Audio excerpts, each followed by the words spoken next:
Assalamualaikum warahmatullahi wabarakatuh. Bismillahirrahmanirrahim. Alhamdulillahirabbil alamin wassalatu wassalamu ala asyrofil anbiya'i wal mursalin sayyidina wa maulana Muhammadin wa ala alihi wa sahbihi ajmain amma ba'du. Puji syukur kehadirat Allah Subhanahu wa taala yang telah memberikan kita nikmat dan kesempatan sehingga kita masih diberi kesehatan hingga saat ini. Kemudian sholawat dan salam semoga selalu tercurah limpahkan kepada junjungan kita semua, yakni Nabi besar Muhammad Sallallahu Alaihi Wasallam, kepada keluarganya, para sahabatnya, dan para pengikutnya hingga akhir zaman. Amin amin ya rabbal alamin. Hadirin rahimakumullah. Bagaimana puasanya hari ini? Masih lancar? Baik, hari ini pada kajian ketiga kita akan mengkaji mengenai dakwah Rasulullah Shallallahu Alaihi Wasallam yang berkaitan dengan public speaking. Baik, kita mulai saja. Bismillahirrahmanirrahim. Hadirin rahimakumullah, kita adalah umat akhir zaman, yaitu umat Nabi Muhammad Shallallahu Alaihi Wasallam. Tentunya kita mengetahui kalau Nabi Muhammad adalah bukan sekedar nabi, tapi beliau juga seorang rasul. Definisi nabi yaitu manusia pilihan Allah yang diberikan wahyu untuk dirinya sendiri. Nah, sedangkan Rasul adalah manusia pilihan Allah yang diberi wahyu dan diwajibkan untuk disampaikan kepada umatnya.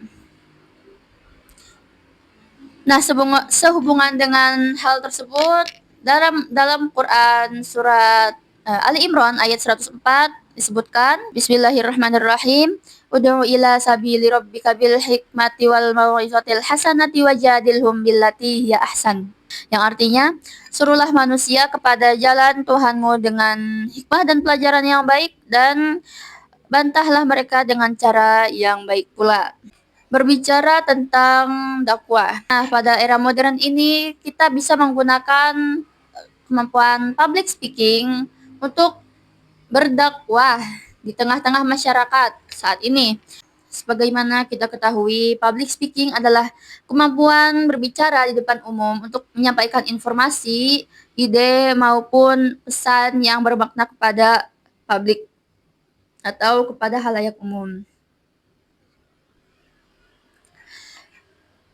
Para hadirin yang berbahagia, dalam public speaking ini juga kita menekankan bahasa tubuh dan teknik vokal yang khas, yaitu ketika berbicara kita harus mengatur intonasi nada bicaranya bagaimana, apakah kalimat ini harus diucapkan dengan tinggi atau dengan pelan atau dengan lembut dan bagaimana, kemudian volumenya jangan terlalu keras ataupun terlalu tidak terdengar, karena kalau volumenya terlalu kecil bisa dikatakan kalau publik itu tidak akan terdengar. Jadi gunakanlah volume yang pas gitu, tidak terlalu tinggi dan tidak terlalu rendah.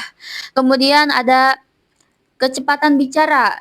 Ketika menyampaikan suatu pesan atau informasi di halayak umum, kecepatan bicara juga sangat diperhatikan, karena apabila seorang public speaker atau dai itu berbicaranya terlalu cepat, bisa membuat orang-orang kebingungan.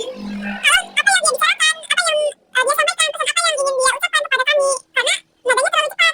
Kalaupun kecepatan bicaranya terlalu lambat, itu malah bisa membuat para audiensnya itu atau pendengarnya itu ngantuk gitu. Jadi kecepatan bicara juga harus dikontrol, harus standar gitu, tidak terlalu cepat maupun tidak terlalu lambat. Penting bagi para pembicara atau para dai untuk menggunakan bahasa yang mudah dipahami audiens.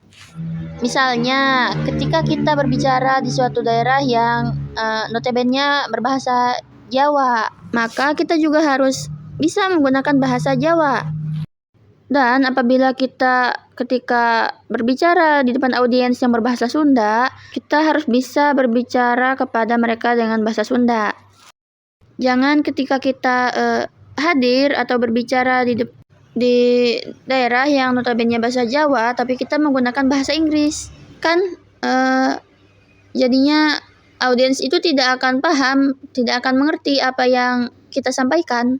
Nah, sehubungan dengan hal tersebut, Allah Subhanahu wa taala berfirman dalam Quran surat Yusuf ayat 2 yang berbunyi, A'udzubillahi minasyaitonirrajim. Bismillahirrahmanirrahim. Inna anzalnahu Qur'anan Arabiyyan la'allakum taqilun. Artinya, sesungguhnya kami menurunkan Al-Quran dengan bahasa Arab agar kamu memahaminya. Nah, ketika wahyu ini turun yang dibawa oleh Rasulullah SAW yang orang Arab gitu kan. Kemudian Allah menurunkan Al-Quran ini dalam bahasa Arab karena ya Rasulullah saat itu berdakwah di Arab yang orang-orang itu berbahasa Arab gitu ya.